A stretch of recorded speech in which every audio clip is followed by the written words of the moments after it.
नमस्कार साथियों, बहुत बहुत स्वागत है आपका चैनल में। आज हम बात करेंगे कि पंचक क्या चीज़ होती है। पंचक बहुत आपने सुना होगा कि पंचक में ये नहीं करना चाहिए, पंचक है, पंचक लग गया है, पंचक में ये नहीं करो। तो क्या होता है पंचक और पंचक में क्या चीज़ें करनी चाहिए, कौन से कार्य नहीं करने चाहिए और ये पंचक होता कब है, बनता कैसे है, फॉर्म कैसे होता है। तो सबसे पहले आप सबका बहुत बहुत धन्यवाद जिन्होंने चैनल को सब्सक्राइब करा, और जो लोग पहली बार देख रहे हैं जिन्होंने सब्सक्राइब नहीं करा है, मेरी रिक्वेस्ट है उनसे कि चैनल को सब्सक्राइब ज़रूर करें, वीडियोस को लाइक करें और आप वीडियोस को पूरा ज़रूर देखा करें ताकि आपको जो कोई भी इन्फॉर्मेशन आपसे मिस आउट ना हो जाए। तो स्टार्ट करते हैं आज के टॉपिक को कि भाई पंचक आपने बहुत बार सुना होगा, आप नोट भी कर सकते हैं जो हम बात कर रहे हैं आज, कि पंचक क्या चीज़ होती है, पंचक में क्या करना चाहिए, क्या नहीं करना चाहिए। देखिए, पंचक तब लगता है जब चंद्रमा, ये डिपेंड करता है मून के ट्रांजिट पे, चंद्रमा के गोचर पे। हिंदी में भी बता देते हैं, कुछ लोग कहते हैं कि सर हिंदी में भी थोड़ा बता दीजिए। तो चंद्रमा के गोचर पे जो है वो पंचक निर्धारित है, depends on the transit of moon. Now तो चंद्रमा जब एक्वेरियस में और पाइसिस में यानी कि कुंभ में और मीन में ट्रांजिट करते हैं तो पंचक लगती है। कब? सेकंड हाफ ऑफ धनिष्ठा नक्षत्र। अब इनके अंदर नक्षत्र आते हैं धनिष्ठा, शतभिषा, पूर्व भाद्रपद, उत्तर भाद्रपद और रेवती।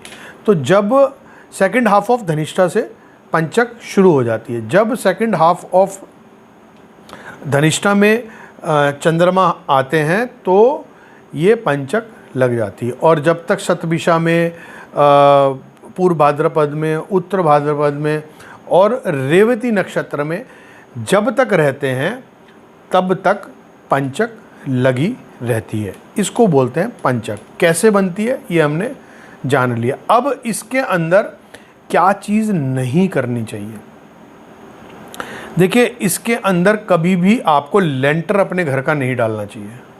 जब भी पंचक लगा हो और आपका घर बन रहा है तो उस वक्त आपको, जब पंचक लगे हों या चंद्रमा इन नक्षत्रों से ट्रांजिट कर रहे हों, तो कभी भी अपने घर का लेंटर यानी कि छत, अपने घर की छत बिल्कुल भी नहीं डालनी चाहिए।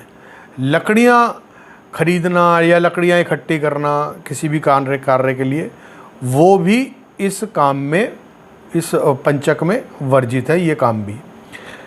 तीसरा, आप कोई भी खाट बुनते हैं अपने घर के लिए या कोई भी वीविंग का काम करते हैं, अपनी बेड से रिलेटेड वीव्ड बेड होते हैं, ये खाट जिसको बोलते हैं या चारपाई जिसको बोलते हैं, उसका बुनना भी, वीविंग ऑफ कॉट यानी कि खाट को बुनना भी इस समय में, पंचक के समय में वर्जित माना गया। अगला, आपको अगर ट्रैवल करना है, अगर आपको यात्रा करनी है और पंचक लगी हुई है, यानी कि चंद्रमा जो हमने बात करी कि भाई अगर धनिष्ठा के दूसरे भाग में है, शतभिषा में है, पूर्व भाद्रपद में है, उत्तर भाद्रपद में या रेवती में ट्रैवल कर रहे हैं या ट्रांजिट कर रहे हैं चंद्रमा, तो अगर आपको ट्रैवल करना है या यात्रा पे कहीं जाना है तो ध्यान रखिएगा साउथ डायरेक्शन की यात्रा इसमें वर्जित है। यानी कि दक्षिण दिशा की तरफ अगर आपको यात्रा करनी है तो वो पंचक में नहीं करनी चाहिए। आखिरी चीज़, मेन चीज़, इस जब पंचक लगा होता है तो कभी भी अंतिम संस्कार करना नहीं चाहिए। अंतिम संस्कार स्ट्रिक्टली प्रोहिबिटेड है, इसको बिल्कुल भी परफॉर्म नहीं करना चाहिए। आपको कोशिश करनी चाहिए कि आप पंचक में ना ही करें, बिल्कुल करना ही नहीं चाहिए अंतिम संस्कार पंचक में।